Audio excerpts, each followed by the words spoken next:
لا یفنی ولا یبید، اور اللہ رب العزت نہ فنا ہوں گے نہ کبھی ختم ہوں گے۔ نمبر 6، اللہ کی ذات ہمیشہ سے ہے اور ہمیشہ رہے گی۔ اللہ رب العزت ازلی بھی ہیں اور اللہ ابدی بھی ہیں۔ ازلی کہتے ہیں جو ہمیشہ سے ہو، اور ابدی کہتے ہیں جو ہمیشہ رہیں۔ اس پر ایک سوال ذہن نشین فرما لیں۔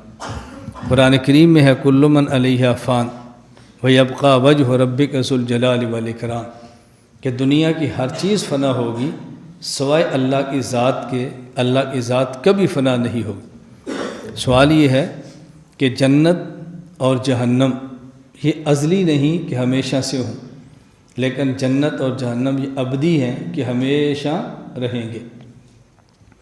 تو ازلی ہونا اللہ کی صفت یہ تو سمجھ آتی ہے، ابدی ہونا اللہ کی صفت یہ سمجھ نہیں آتی، کیونکہ جنت اور جہنم بھی ابدی ہے، وہ بھی فنا نہیں ہوگی، تو اللہ کو ابدی کیسے کہتے ہیں؟ جواب ذہن نشین فرما لیں۔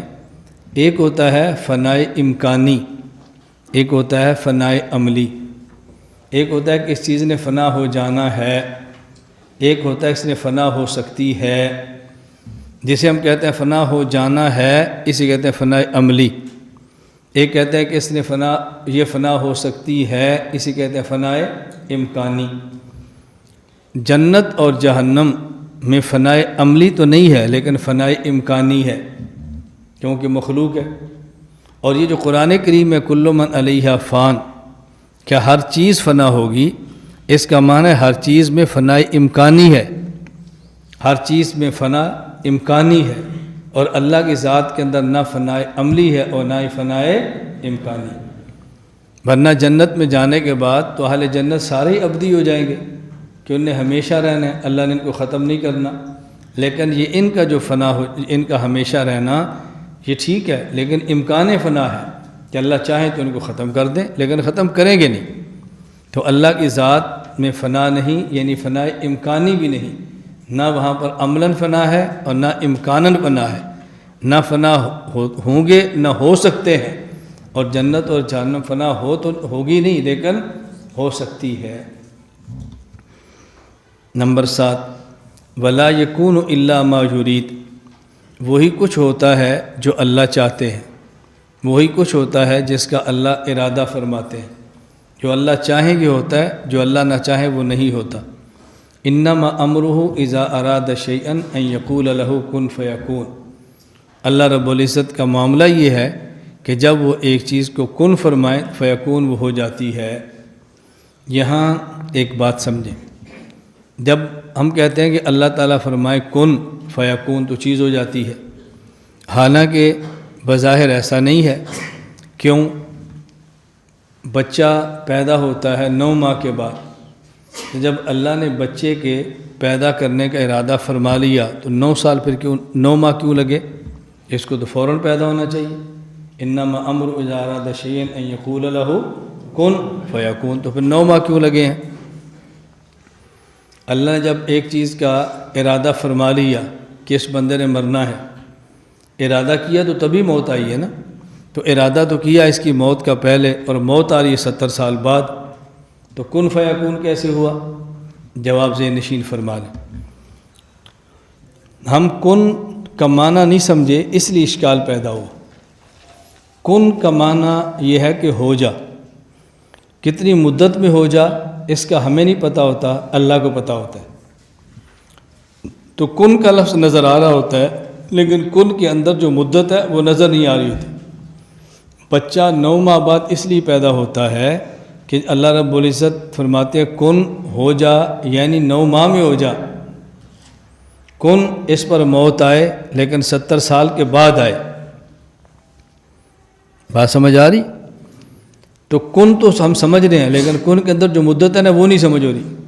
تو جتنی مدت کے لیے کن فرماتے ہیں کہ اتنی مدت میں ہو جا، فیکون اتنی ہی مدت میں ہوتا ہے۔ جب کن کا معنی ہو جلدی ہو جا، فیکون جلدی ہوتا ہے۔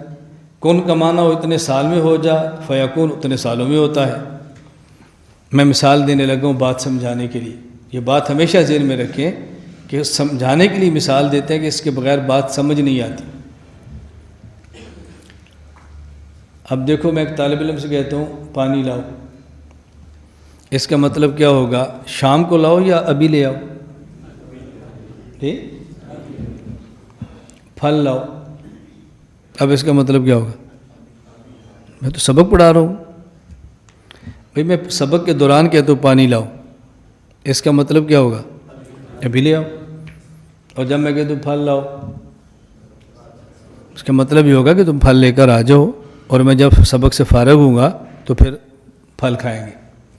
لیکن میں نے یہ تو نہیں کہا کہ کب لاؤ، پانی بھی نہیں کہا کب لاؤ، لیکن جب میں نے کہا پانی لاؤ تو آپ خود سمجھ آ رہی کہ اس کا معنی ہے کہ ابھی لے آؤ درس کے دوران، اور جب میں نے کہا پھل لاؤ تو آپ اس کا معنی خود سمجھ رہے ہیں کہ اس کا مطلب کیا ہے کہ تھوڑی دیر بعد لانا، ہم کلاس سے فارغ ہو کر کھائیں گے، لیکن لفظ تو ایک ہی ہے نا کہ لاؤ۔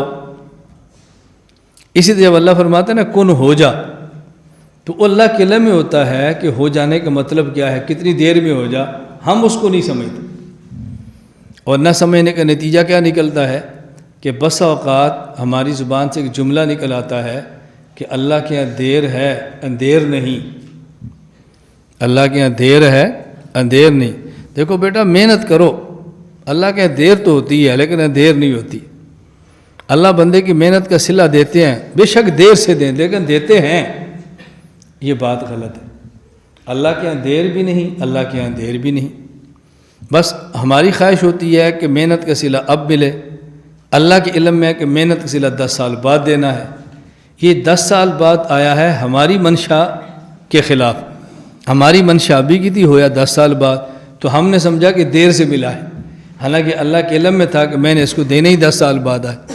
تو اللہ کے ہاں دیر بھی نہیں، اللہ کے ہاں اندھیر بھی نہیں، ان کے دینے کا وقت متعین ہوتا ہے، اور ہم جلد باز میں ذرا جلدی لینا چاہتے ہیں، اور ہماری سوچ کے مطابق وہ دیر سے ملا ہے۔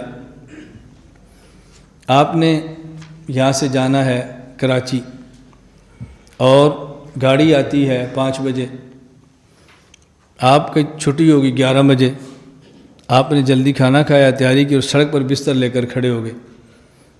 اب آپ کھڑے ہوئے 12 بجے، گاڑی نہیں آنا تھا 5 بجے، دھوپ بھی ہے، تھک بھی گئے، تو آپ کہتے ہیں گاڑی دیر سے آئی ہے آج۔ گاڑی نہیں دیر سے آئی، گاڑی نے آنا ہی 5 بجے تھا، لیکن آپ کا خیال تھا کہ جلدی ہے تاکہ میں جلدی پہنچوں، تو گاڑی تو دیر سے نہیں آئی نا، آپ کا خیال یہ تھا گاڑی جلدی آنا ہے، اور آئی 5 بجے، وہ وقت پر آئی ہے۔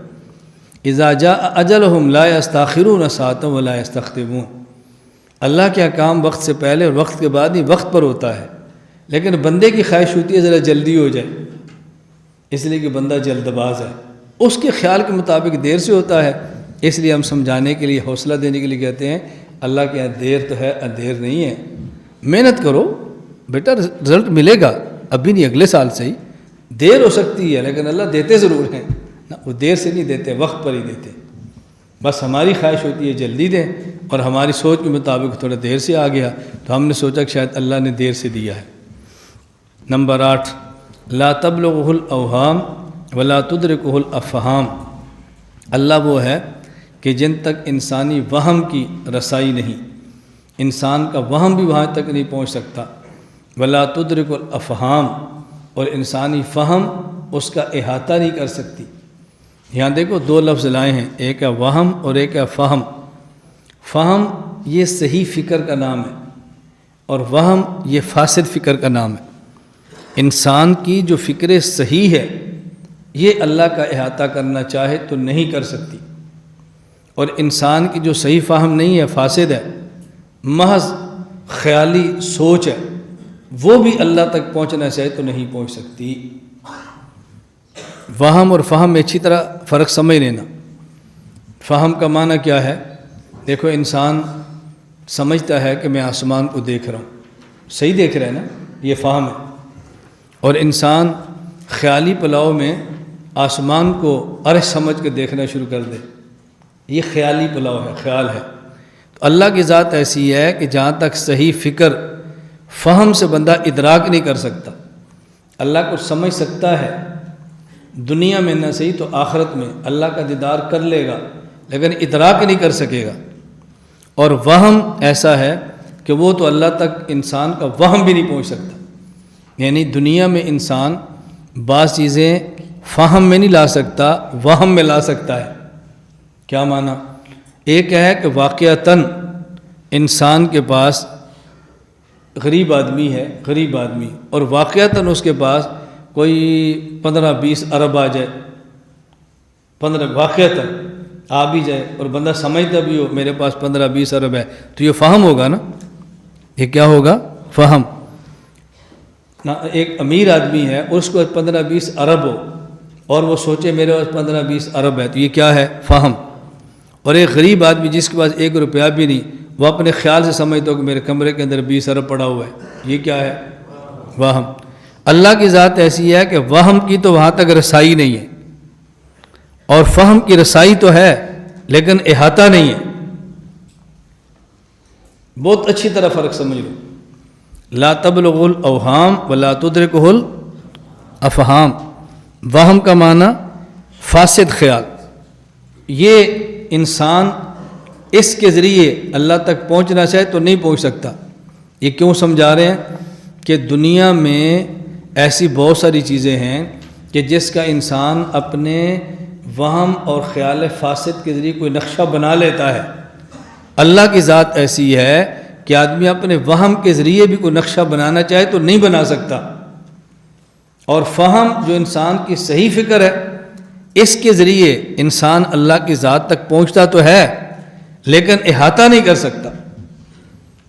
اس لیے کہتے ہیں ایک ہوتی ہے رویت اور ایک ہوتا ہے ادراک۔ رویت اور ادراک میں فرق ہے۔ یہ جو مسئلہ چلتا ہے نا کہ رویت باری تعالیٰ، اللہ تعالیٰ کو دیکھنا ممکن ہے یا نہیں، تو جب ہم کہتے ہیں کہ دیکھنا ممکن ہے تو لوگ اس کے خلاف آیت لا تدرک الابصار پیش کر دیتے ہیں کہ نہیں جی قرآن کہتا ہے کہ ممکن نہیں ہے۔